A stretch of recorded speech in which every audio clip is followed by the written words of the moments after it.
Hi Moz fans, my name's Shannon McGurk. I'm the head of PR and content at a UK-based digital marketing agency called Era.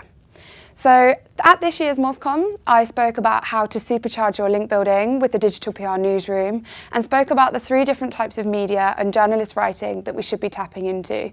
But I only had half an hour to be able to share my insights and thoughts, and as a next step from that presentation, I need to give you guys everything, I need to equip you guys with everything in order to be able to go out and actually speak to these journalists. So for my Whiteboard Friday today, I'm going to be sharing my 5 tips for success for supercharging your outreach, specifically evolved and around email outreach alone. In the UK and in the US as well, we're seeing, as our industry grows and develops, journalists don't want to be called anymore, and instead the best way to get in touch with them is via email or on social media. So let's dive straight in. So tip 1 then. I want to share some insights with you that I did for subject lines and specifically around some A/B testing.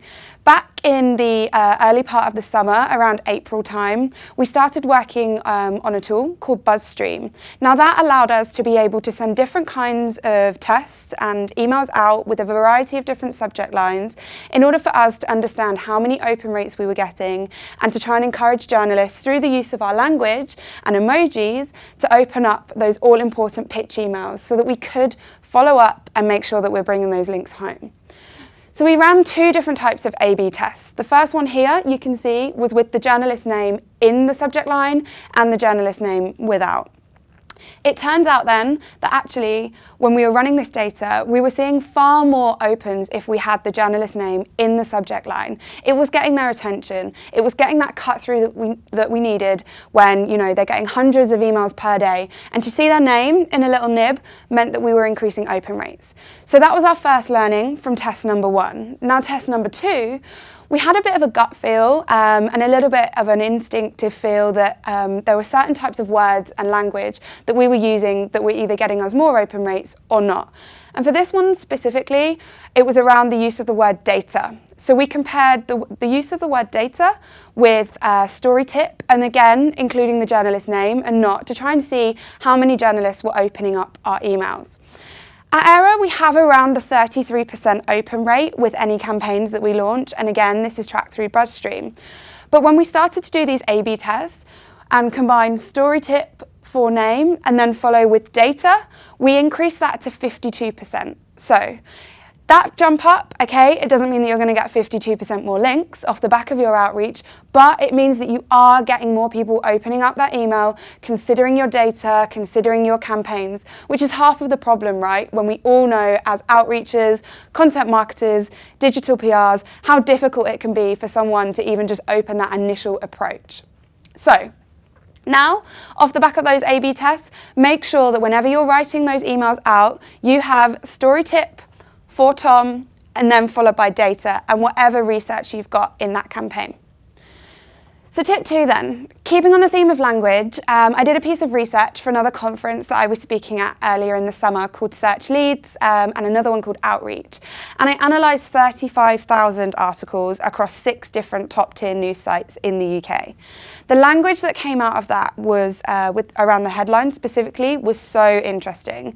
So I split these 35,000 articles down into relevant sectors, took the likes of travel, automotive, business, what have you, and then I was able to create around 30 word clouds according to different articles that had been produced within these different industries at different titles, and I was able to start to see common words that were used in headlines.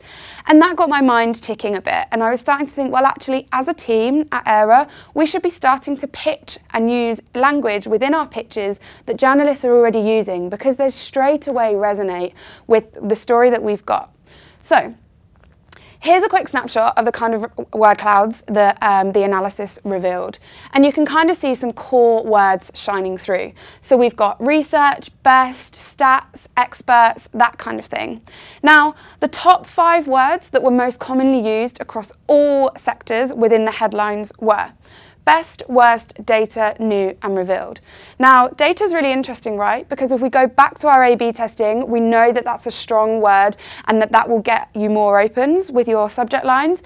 But it also reaffirms that that A/B test is right and that we definitely should be using data. So combine story tip 4, that journalist name, Tom, or what have you, with data, and then start to use some of the language here out of these top 5. And again, you're going to increase your open rates, which is half of the problem with what we're doing with outreach. So tip 3 then. Now, this was quite an experimental approach that we took, and a huge recommendation of mine when you're doing your email outreach is actually to start to use colour within that all-important pitch email itself. So we've moved from subject lines into looking at the body of the email, and we use colour and bolding back at Aira. So we use colour straight away when we're writing the email. So we'll start with something like, "Dear Tom, I have a story that you might be interested in." And straight under that, so we're already using, again, the language that they'll be using, story, going back to our A/B test. But then straight under that, we will bold, capitalise, and put in a really bright colour, reds, greens, blues, nice strong primary colours there, the headline that we think Tom might write off the back of our outreach. So here's an example. New data reveals that 21% of drivers have driven with no insurance. Not the most exciting headline in the world, but if Tom here is an automotive editor or a digital online automotive writer, straight away he knows what I'm talking to him about. And again, he can start to see how this data can be used to craft stories for his own audience. Again, as I said, this is quite experimental. We're in the early phases of it at Aira, but we know it's working. And it's something that I learned, again, at Outreach Conference too. Straight under this use of colour with headline, you should pull out your key stats. Now, only keep those bullet points to 3 to 5. Journalists are busy, they're on deadlines. Don't be having huge bulk paragraphs or long-winded sentences. Tell them the headline, follow it up with the key stats, be clean, be punchy, and get to the point really quickly. Below this, obviously sign off and include any press material, Google Drive links, press packs that you've got under that. Again, we're seeing this work really, really well. We're still in the early stages and hope to share some insights and kind of data and metrics as to the success results of it. But we've been able to secure links from the likes of the Mail Online, the Telegraph back in the UK, and also last week, just Fox Business using this exact approach. So, tip 4 then, and again, this is a really playful technique and something that we only learned with experimentation. Start to use emojis within your pitches as well. Now, this can be used within the subject line. Again, you're looking to try and get the journalist to get that piece of attention straight away and look at your headline, or start to use them within the body of the email too, because they break up that text and it makes your emails stand out far more than if you have, someone that's pitching in a business piece of data and you've just got huge stats and research pieces. Actually, throw in some emojis that are relating to the business world, a laptop or whatever it may be, something that proves your point around the campaign. And again, it's more engaging for a journalist to read that. It means that they'll probably remember your email over the other 200 that they're getting that day. So, really nice simplistic tip then from me.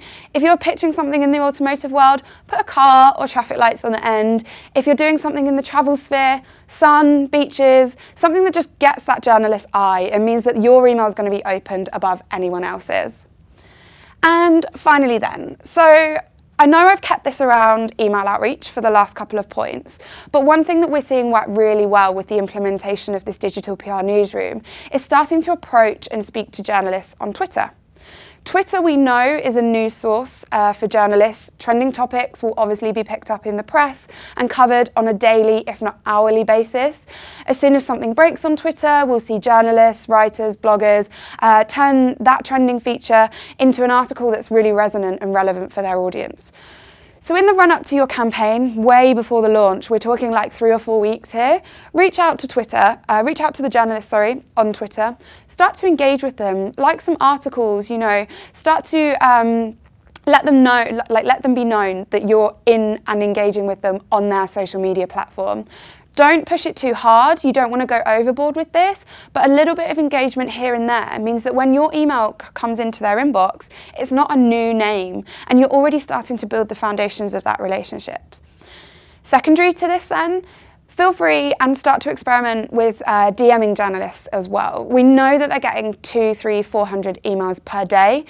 If you take to Twitter and send them a quick overview of your up-and-coming campaign via a Twitter DM, it's likely that they'll read that on the journey home or potentially when they're walking from meeting to meeting. And again, it puts you one step ahead of your competitors.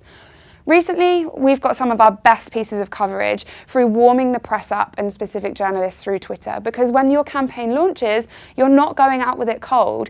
Instead, a journalist knows that it's coming in. They may even have that editorial space to cover that feature for you too.